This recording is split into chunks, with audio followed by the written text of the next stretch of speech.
Agora a commencé déjà depuis le 14 septembre. Vous avez déjà certainement vu la très belle exposition consacrée à la Géorgie qui se trouve à Station Ozone. Mais vous avez sans doute également vu les bancs que Pablo Reynoso a installés sur la place sur le miroir d'eau. Traversez le quai de l'autre côté, vous découvrez le potager qu'a installé Truffaut. À l'église Saint-Rémy, vous avez une très belle exposition sur le projet de Bogota à horizon 2038. Ont déjà ouvert à la base sous-marine 3 expositions magnifiques. Vous avez dans la cour de l'hôtel de ville une exposition qui s'appelle Métropole du Monde.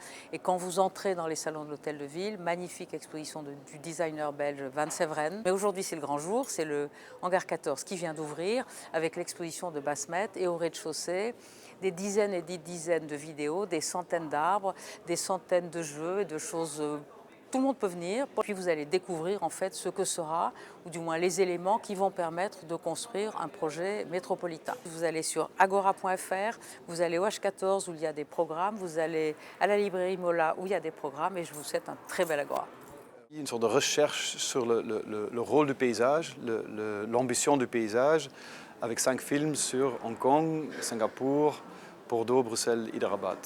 Et ces 10 films sont complétés par un documentaire sur la biosphère 2. Et si vous voyez au rez-de-chaussée, on a créé un paysage temporaire, un paysage fait de 300 arbres qui seront plantés sur la Brazaligne et qui transitent pendant 5 jours pour créer une scénographie et pour montrer que même une scénographie peut être un paysage. Ce qui est intéressant avec la Biennale de Bordeaux, c'est qu'à chaque fois, il y a un thème et ce thème sert à faire évoluer la réflexion sur la métropole. Et ce qui nous intéresse beaucoup, c'est la relation, chose qu'on a toujours fait dans l'architecture et dans les autres films, la relation qu'il y a entre les personnes, les gens qui vivent à une ville et la ville, je veux dire le paysage urbain.